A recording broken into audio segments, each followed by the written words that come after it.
শাহবাগ থেকেই মূলত যে গণ অভ্যুত্থান হয়েছিল সেই গণ অভ্যুত্থানের সূচনা কিন্তু এই শাহবাগে অভ্যুত্থান চেষ্টা করি এই মুহূর্তে জুলাই আগস্টে যারা আহত হয়েছিল এবং শহীদ পরিবারের যে সকল সদস্যরা রয়েছেন তারা কিন্তু এই মুহূর্তে এই ঠিক শাহবাগের যেই চত্বর রয়েছে সেখানেই কিন্তু তারা আন্দোলন করছেন এবং তাদের যে দাবি মূলত ছয় থেকে 7টি দাবি নিয়ে কিন্তু তারা এই অবস্থান কর্মসূচি পালন করছেন।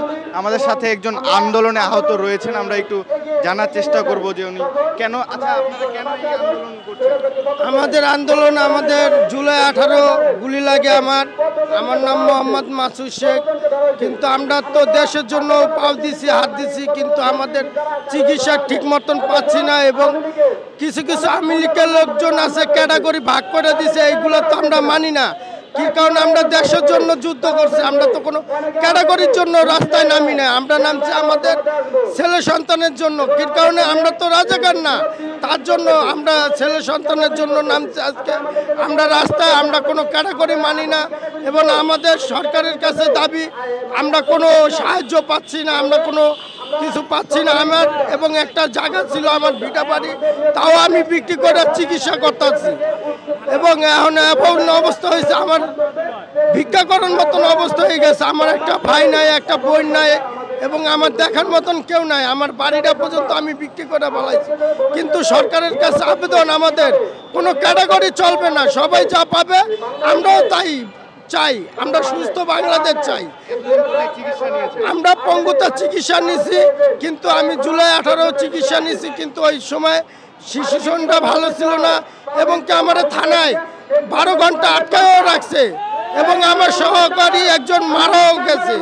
তারা পুলিশের নিজে গুলি করে মাইরা ফেলাইছে আমার চোখের সামনে।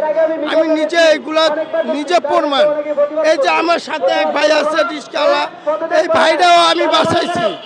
আমার সাথে এক ভাই, সে রিস্কা চালায়, সে কি দেশে কোনো ক্ষতি করছে? করে নাই, কিন্তু আমরা প্রতিবাদ করছি বিধায় আজকে আমাদের এই পরিণতি। এই ভাই যে রিক্সা চালায়, এই ভাই সংসারটা কিভাবে চলে? আমার যে জায়গা সম্পত্তি পেয়েছি, এখন তো আমার ভিক্ষা করার মতন ব্যবস্থা হয়ে গেছে।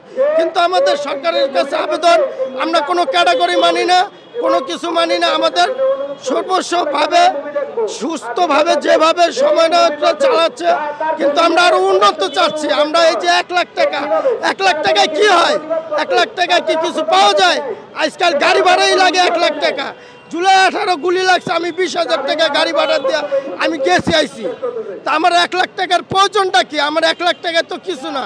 এবং কি আমার পার যে ক্ষতটা দেখা যাচ্ছে, কিন্তু এই ক্ষতটা এখন পর্যন্ত বলে নাই যে কবে আমার খুলবে, কবে কি করবে, এখনো সঠিকভাবে ডাক্তার কিছু বলে নাই।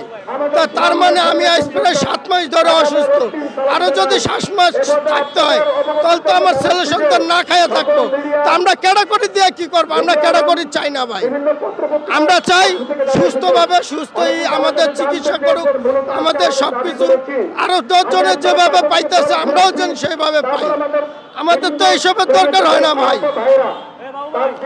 আমাদের কি কারণে আমরা দেশ স্বাধীন করছি, আমরা আবার নতুন করে কি কারণে আবার স্বাধীনের জন্য রাস্তায় নামবো?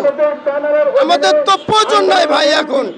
এখন এই যে আওয়ামী লীগের কিছু কিছু লোকজন গ্রুপের ভিতরে ঢুকে বিভিন্ন ধরনের একটা ক্যাটাগরি বানাই দিছে, একটা আন্দোলনের সৃষ্টি করতে আছে।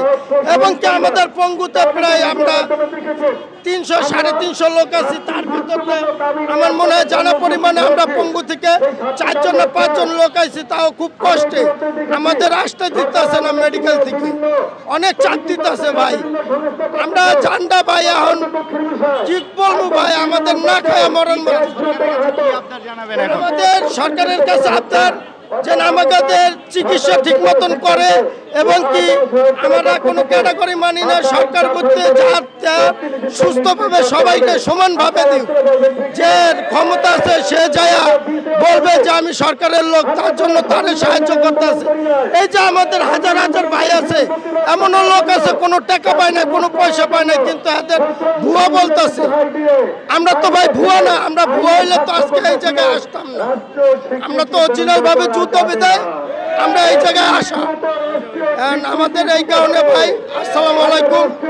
দর্শক, এখানে শুধু পঙ্গুই নয়, যাদের হাত নেই, কারো পা নেই, এমন আমরা আরও একজনকে দেখলাম যার কোনো চোখ নেই।